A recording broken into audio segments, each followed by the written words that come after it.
Hello, everybody. Thank you so much for joining me. I hope you all are having a fantastic day. I know I sure am. The markets are looking healthy. We got some stormy weather rolling through here, which always makes me happy. Getting into some scary storm season stuff. You know, I'm sitting here prepping for the show. Is it weird that I get the exact same kind of adrenaline rush that I used to get before going into a newscast? How weird is that? We're doing YouTube here, and yet it's almost that exact same rush.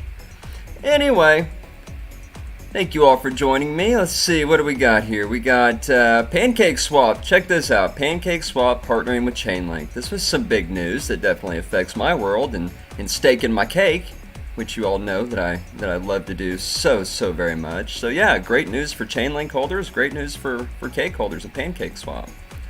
What else we got? Modern Investor, what did he say? He says, everyone has finally come to the evident conclusion that rich people are buying Bitcoin even if they don't announce it with a megaphone.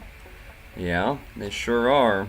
Bitcoin dominance dropping precipitously. Yep, we'll take a look at that. Here we go. I wanted to talk about this. I think I've actually got the tweet pulled up here from a Mr. David Portnoy. COOK in the house. He's still working though. He's still working.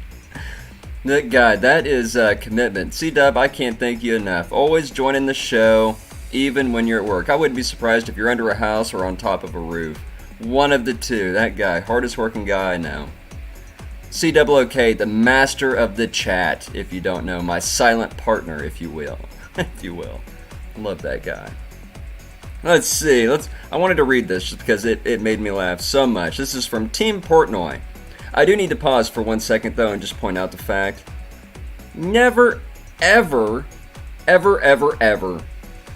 use caps lock when using a scripty font. This particular font, it's not Papyrus, but it's some sort of hand script font, and just don't do it.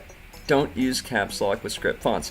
Anyway, for immediate release, they say. Last night at approximately 7 p.m., you may have felt the ground shake beneath your feet. Well, that's because the world saw two titans of the industry clashing in a civil yet powerful Twitter exchange. On one side was a self-made multimillionaire who runs his own company and has catapulted himself into A-list celebrity status with cult-like following. On the other side was Elon Musk. That's right, Barstool Sports founder David S. Portnoy and Tesla founder Elon Musk had a little battle back and forth about Bitcoin. A report surfaced that Tesla sold off $272 million worth of Bitcoin holdings. Portnoy, ever the sponge ready to absorb knowledge, simply asked Twitter a question. Quote, so am I understanding this correctly? Elon Musk buys Bitcoin, pumps it up, it goes up, then he dumps it and makes a fortune. Question mark, end quote.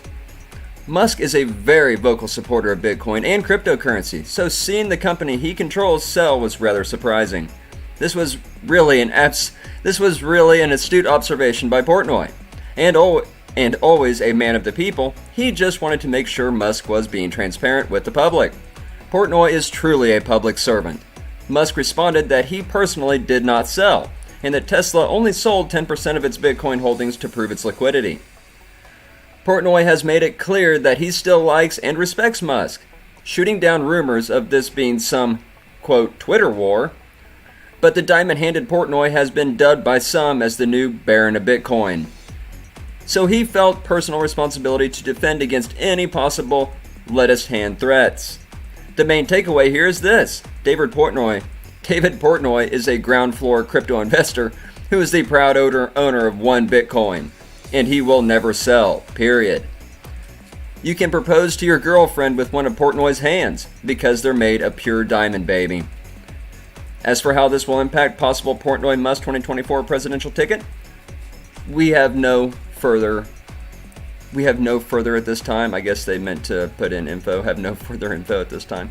Anyway, I had to read that out loud. This made me laugh. This brought a smile to my face. At least he's taking it well, right? A ground floor investor is the part that got me the best. All right, let's jump into it. What do we got here? What's Bitcoin doing? There you go.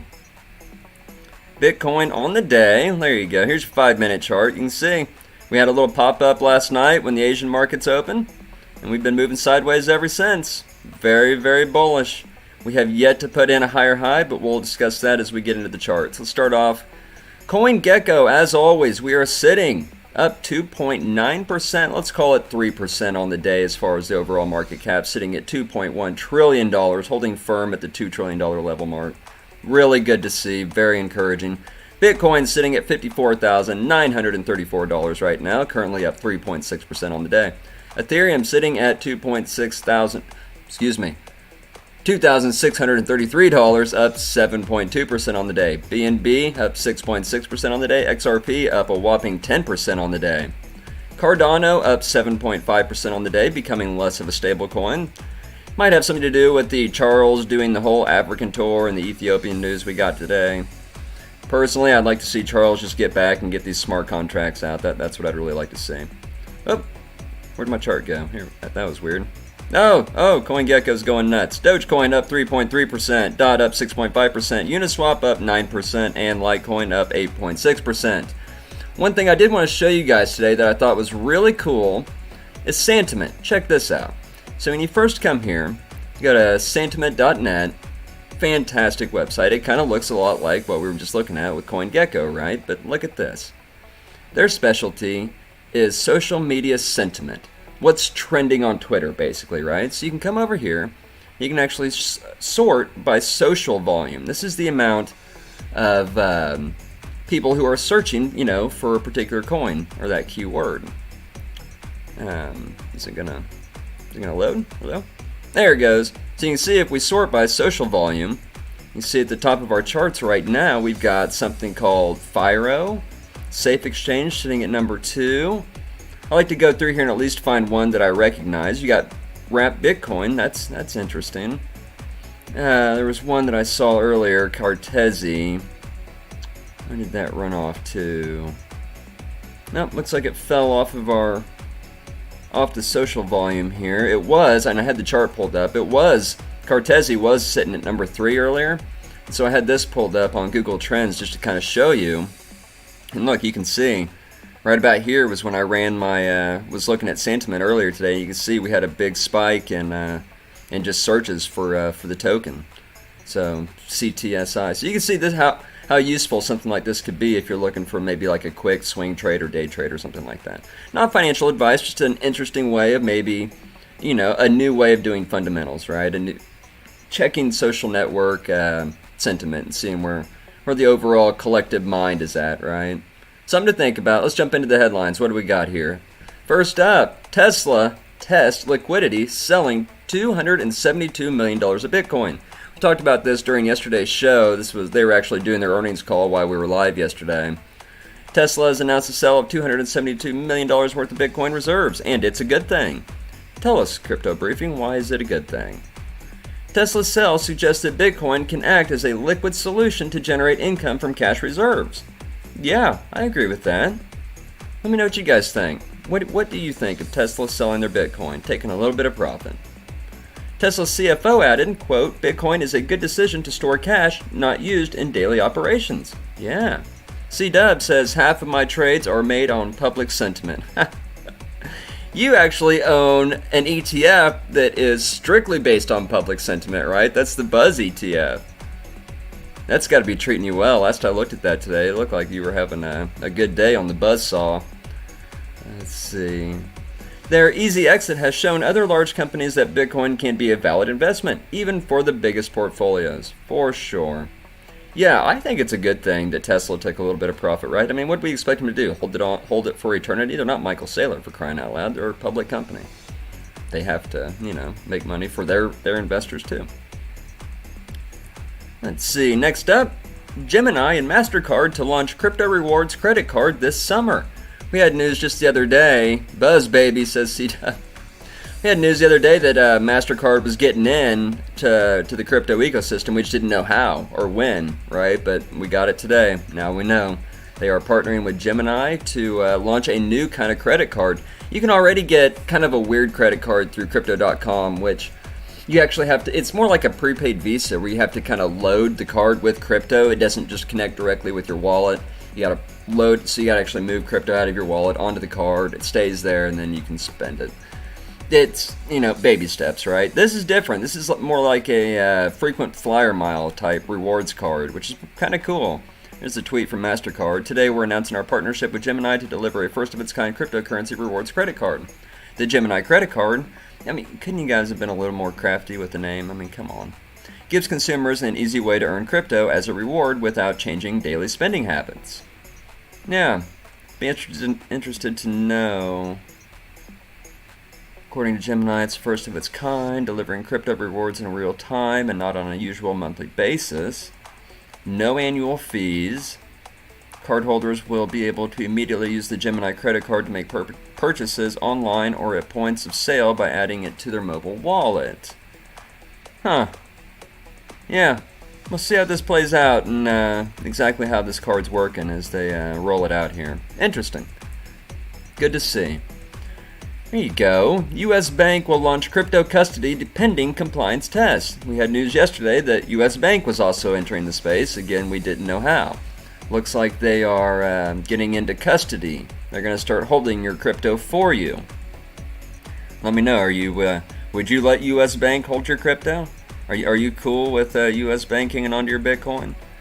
I don't know what my feelings are. Curious what yours are.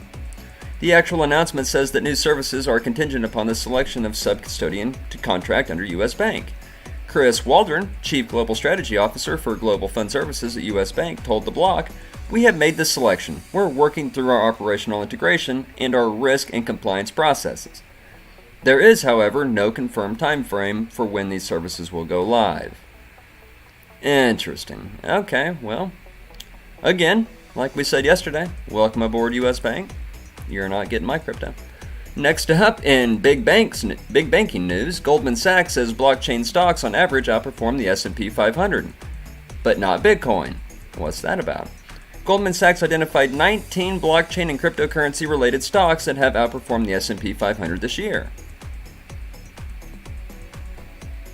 What's this chart telling us? Okay, so this is there's your S&P and then there's your Bitcoin price. That's interesting.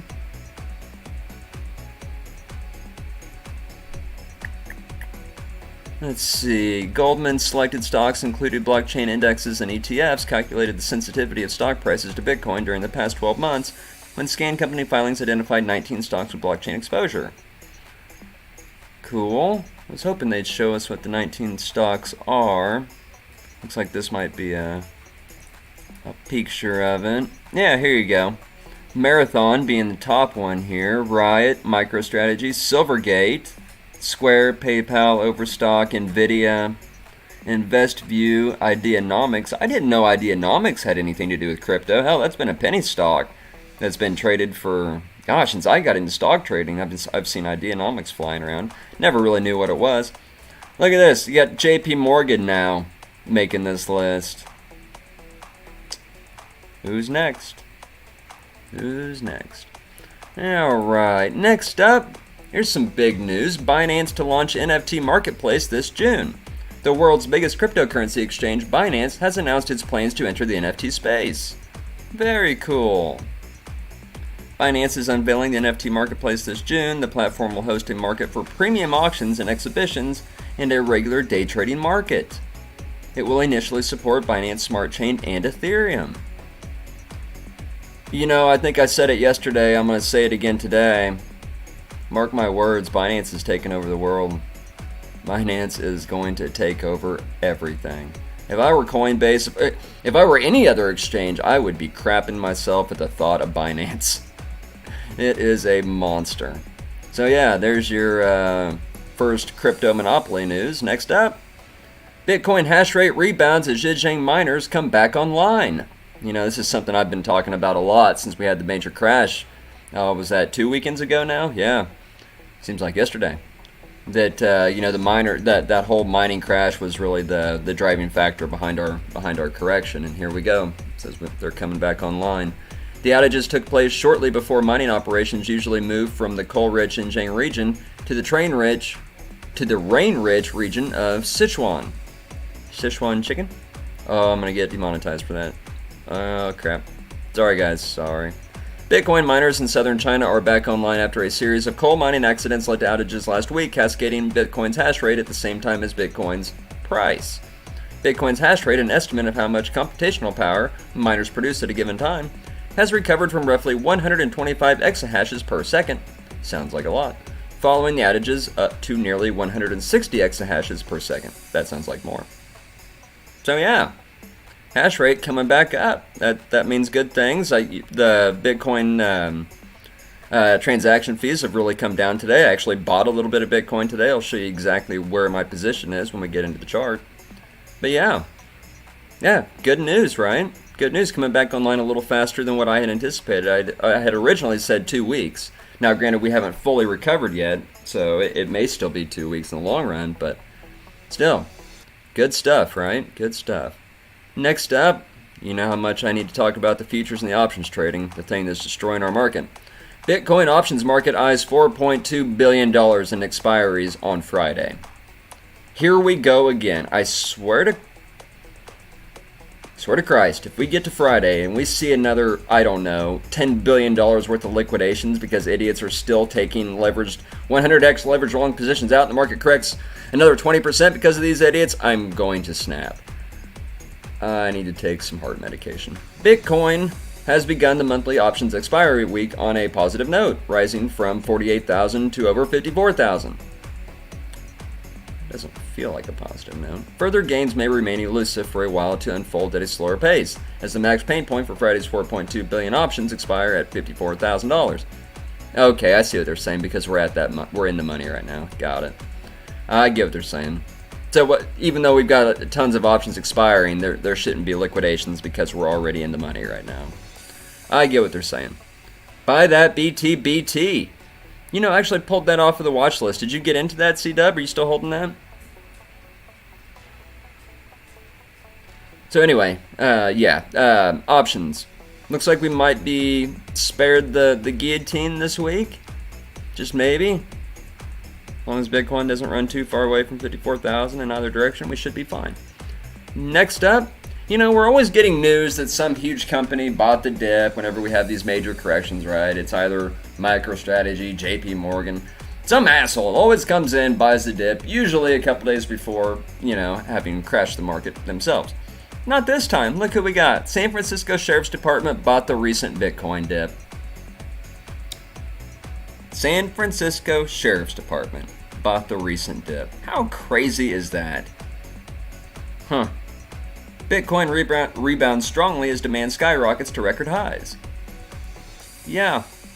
Bitcoin's mainstream adoption is picking up fast. It's not only large institutions such as Tesla, Square, and MicroStrategy that are scooping up the asset at every downswing, but even the San Francisco Sheriff's Department seems to be interested in the world's largest cryptocurrency by market cap. The San Francisco Sheriff's Association, a nonprofit organization dedicated to the support of law enforcement families and communities, announced over the weekend that it had added Bitcoin to its all-weather investment portfolio. Yeah, good for them. Good for them. I'm sure Elon Musk would be the first to tell them. Good move, guys. Good move. Next up in your tinfoil hat news, U.S. government agencies sold 9.45 Bitcoin for a total of $487,000 today. The General Service Administration, or GSA, which I've never heard of, closed its third ever Bitcoin auction yesterday, selling 9.45 Bitcoin and bringing in a total of $487,000. Curious, have you guys ever heard of the GSA? And if so, could you shed some light on why this government agency would be, one, why they would have Bitcoin, two, why they're auctioning off Bitcoin? This was just kind of a mystery here. I read the article and it doesn't really tell us much. The 9.45 Bitcoin was broken up into 11 lots. The lots are listed below by their final bid price and how much it sold for compared to the market price at the time. And you can see every one of them sold for significantly less. All 11 lots sold for quite a bit less than what the market price was. I mean, look at this. Two Bitcoins sold for $7,000 less than the market price. $3,000. Yeah. The GSA oversees real estate, buildings, vehicles, and other property from the federal government. And the GSA auction sells off surplus items.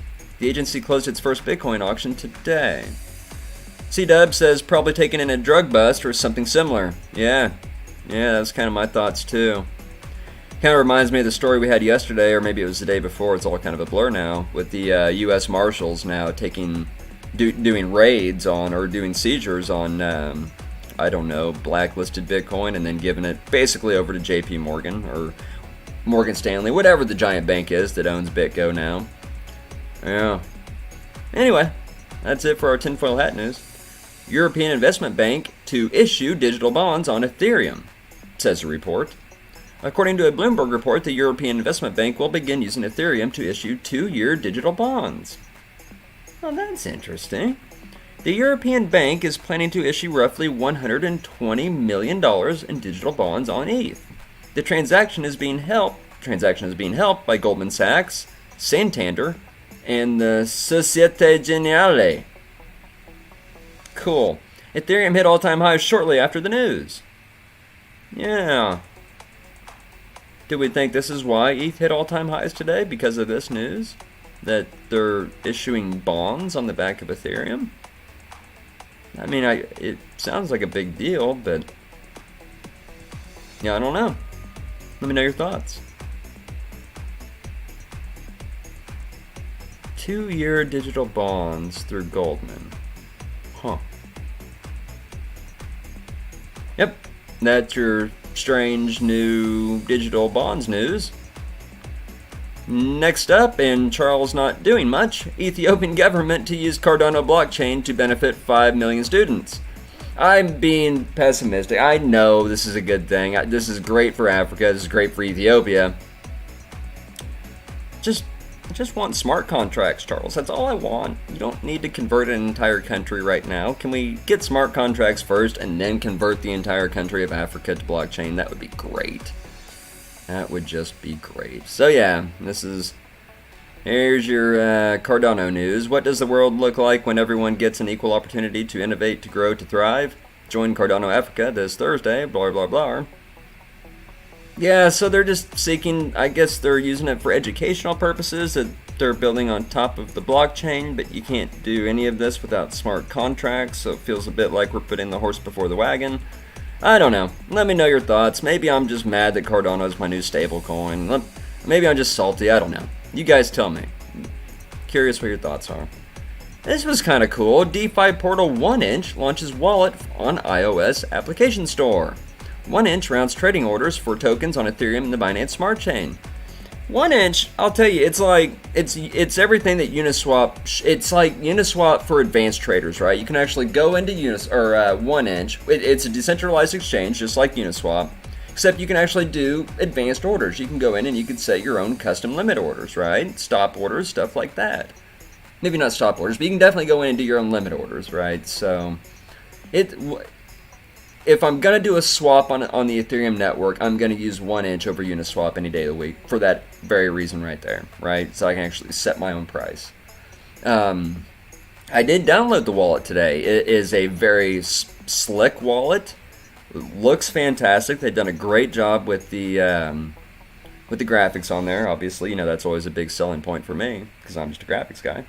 But I also moved some ETH over there. Like I had a little bit of ETH in my MetaMask wallet. I moved that on over to my OneInch wallet now. I went ahead and did a little exchange, did a little swap while I was over there.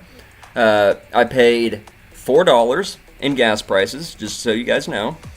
For the swap, I swapped out some ETH for some sand token. I'm starting to get into the sandbox. I'm actually getting into the whole creative part of it, building my own world.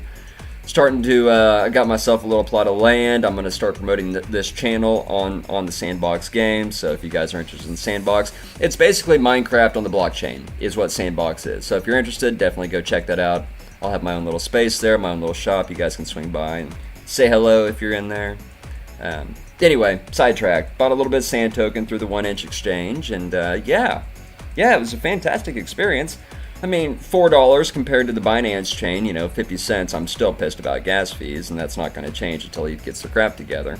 But as far as having a really nice Ethereum wallet that has a built-in, trusted, decentralized exchange, man, I could not be happier with the OneInch wallet. If you've got an iPhone and you're looking for a good ETH wallet, check out the OneInch wallet. Very, very cool. Anyway, that's my sales pitch for the day. Not sponsored by OneInch by any means, just user of the product. Really like what they've done.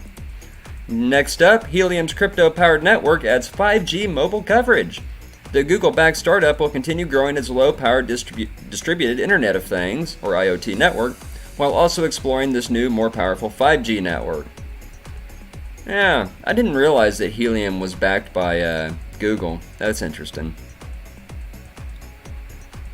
So yeah, there's your, let's see. Startup Helium is launching a distributed 5G network that will power crypto mining nodes run by users. Helium's original low-power network for, coffee burps, IoT devices has 28,000 active nodes and will continue on separately from the 5G push. So yeah, there you go. Helium getting into 5G. Not sure why you need 5G on the blockchain. I guess just quicker transaction speeds. I don't know. I guess we'll find out, right? Next up, Golden State Warriors to become first NBA team to issue NFT test. NBA Top Shot sells digital basketball highlights, but no franchise has offered its own team license fair until now. So now Golden State, they're doing their own branding rather than the NBA as a whole, right? So that's pretty cool. Yeah, there's your. Golden State Warriors? Weren't they owned by Michael Jordan, or still are owned by Michael Jordan? I don't know. Not a sports guy, just a graphics guy. That's your NBA NFT news. Next up, Ellen DeGeneres sells NFT, talks about Dogecoin. The talk show host has sold an NFT today and discussed crypto with Shark Tank host Mark Cuban. Jesus. Ellen DeGeneres auctioned a piece of digital art titled Women with a Stick Cat for $14,555 today. Wow. Proceeds from the auction and other related scales went to the disaster relief charity World Central Kitchen. Meanwhile, Shark Tank host Mark Cuban appeared on Ellen's talk show to discuss cryptocurrencies, NFTs, and Dogecoin. Yeah. Ellen sold an NFT. Will she be a tourist, or will she stick around and actually, contribute to this ecosystem? Time will tell. Alright, that's it for the headlines. Let's jump into the sticks. Find out where we're at, make sure Bitcoin hadn't crashed on us. Look at this. Look at this, guys. We step away for just a few minutes and Bitcoin's like, alright guys, I'm going to go ahead and run now. Gonna go ahead and completely negate the double top we put in earlier. Don't mind that at all. Oh, I'm going to light a smoke here as we dive into the sticks. I always need a little pick-me-up once we get through the headlines.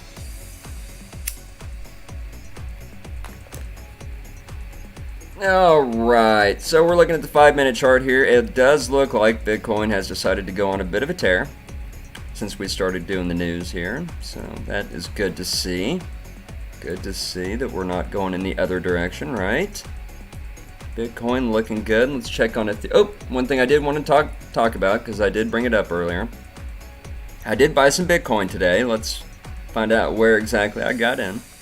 I actually did quite a bit of shopping today. Was able to get out of my Bitcoin cash position and ended up with a lot of money on the sidelines. So we put it to work.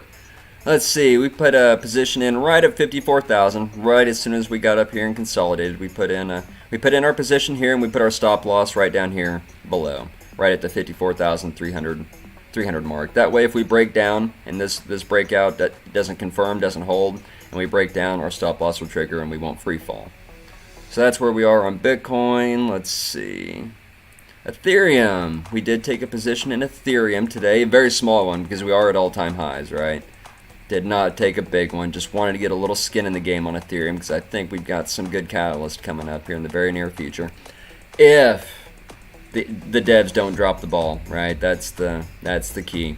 So you see we took our position here, right here at this yellow line. We are, position was 2,554 is right where we took our position. You can see we popped up nicely from there, and we are on the move. I have now locked in some profit at 22,599. I put my stop loss right there. That way, if we come down, I've locked in a little bit of profit, at least enough to cover the transaction cost, which again was only a couple bucks today. Good to see. Good to see. Next up, I did take a position in VeChain as well. You see we've got a position right here at 20 cents on VeChain. So excited to see what happens there. I even circled right where I took the trade. And I will back out to the 4-hour chart here to show you where I've got the stop loss on VeChain. You see right where we're at and what my trade is and what the logic is when we pull out here. So you see the all-time high on VeChain set back just a few weeks ago, right at the 26-cent mark. So that right here is, as soon as we enter this red box, I'm going to start taking profit, right? I'll take my first profit right here at this first fib line. And then as we work up, I'll take some more profit and probably exit the position when we hit all-time highs, or back up to those all-time highs. I do have my stop loss set down here in our regression zone. I actually set it below our regression zone. I don't have a large position in VeChain. It's a very small one. Otherwise, I would have had a more narrow stop loss, right? I wouldn't have such a big spread between gains and losses. But since it's such a narrow position, I've got the stop loss set there. But ideally, what I would like to see is us come back down into this regression zone where I'd be a buyer of more. I'd start picking up a little more if we come back down. And then hopefully, maybe here in a couple weeks, we can see VeChain really go on a tear. But if not, if we do continue to go on a tear up, then I'll just take profits from the position that I began building, right? So that's where we're at on VeChain. Let's see what Binance is up to. Remember, guys, if there's anything you guys want to take a look at, any charts in particular, throw it in the chat. We'll pull it up. We'll take a hard gander at it. Binance. Let's see. You can see Binance kind of just in this price channel, right? We've been kind of just bouncing up and down between 633 and 426. That's a hell of a spread. About a $200 spread there. But yeah, still holding. It's holding these levels firmly, and I think that's what's important.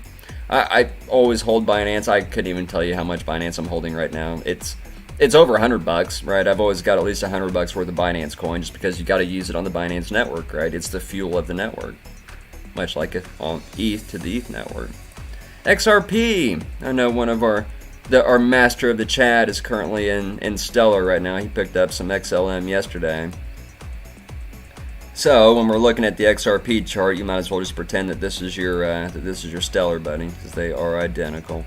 You can see we had the breakout last night where you took your position, bud. That's how beautiful is that? CWK took his position right here in XLM, and you see he's just enjoyed a beautiful breakout ever since. That is fantastic. Fantastic to see, buddy. Good stuff. You can see, though, check it out. You can see right where we bumped our head. We had some previous resistance here, and we knew we would. We knew we'd bump our head a little bit, but what's encouraging is we're holding these levels, right? We're not falling down. We didn't just bounce right off of it and come back down. We're consolidating. Since we hit our head up there, we've spent the rest of the day just kind of moving sideways.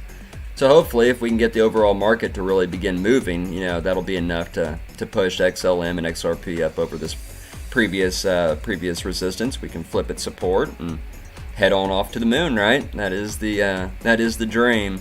Oh, I do have XLM pulled up here. We might as well just take a look at it since we got it. But like I told you, exact same chart, identical, same trade holds with XLM as it does XRP.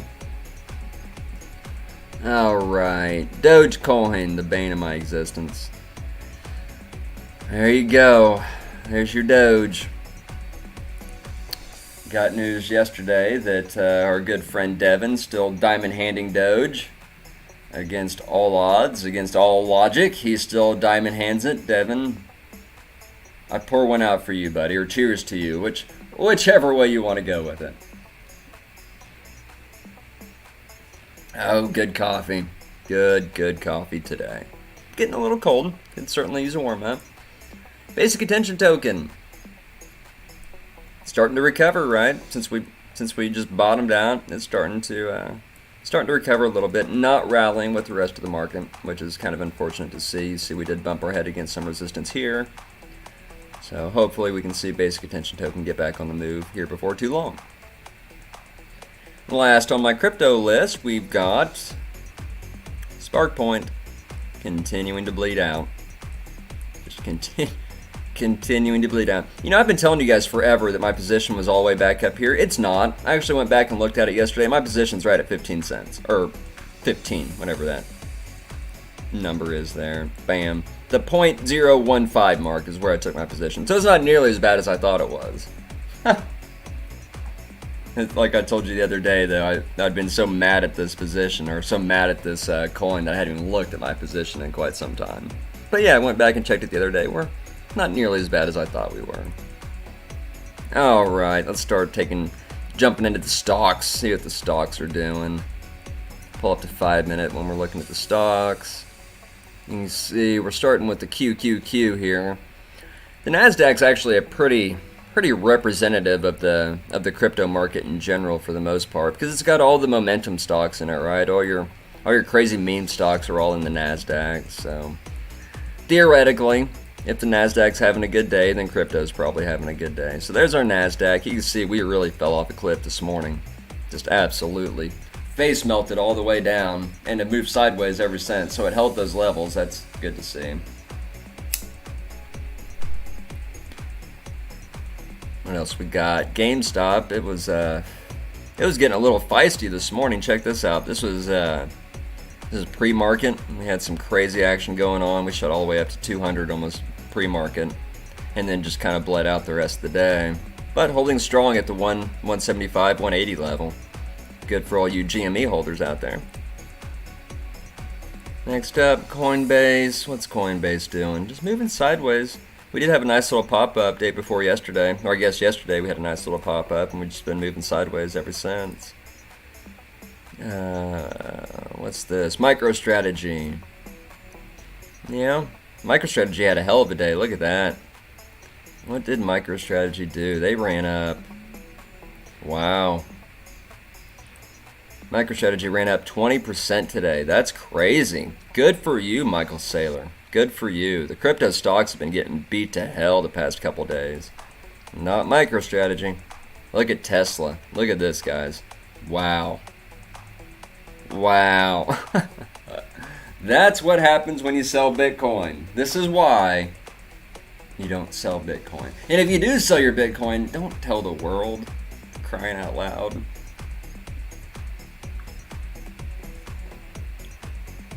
I'm sure Tesla's going to rebound, no problem. Matter of fact, this is probably a great buying opportunity if you're looking to pick up some Tesla. Not financial advice, of course. I am not a financial advisor. I'm just a graphics guy. But definitely, I would be a buyer of Tesla right now if I was into the whole boomer market scene. Riot Blockchain had a decent day. I mean, it didn't collapse on itself, much like yesterday. We had our move up, and we've just moved sideways ever since. So, good to see there. What's Marathon doing? Same thing. Had our pop-up yesterday, and we're just kind of moving sideways. And last up on the list, PENN National. I had sent CWOK a text at 8:30 this morning, right before the markets open. I told him PENN might give you an option, or might give you an out here. Just might give you an out. I think his position was around 96, 98, something like that. You were close. Personally, man, if I were you, I probably would have taken my profit right there and been like, all right, I'll accept a couple dollar loss. But that's just me. I get impatient sometimes. Alright guys, if there's nothing else you want to look at, if there's no other charts you want me to pull up or anything like that, I can let you go. Can't thank you enough for hanging out with me today. I really, really appreciate it. Hope you learned something. As always, if you're new here and if you like the content, go ahead and smash the like, hit the subscribe button, ping that notification, jump on over to the tweeters, give me a follow there. You know, if I ever have to push back to showtime or something like that, you'll be the first to know, much like I had to do today. So yeah, that's all I got for you guys. Thank you so much for hanging out with me. I really appreciate it. And until next time, we'll see you later.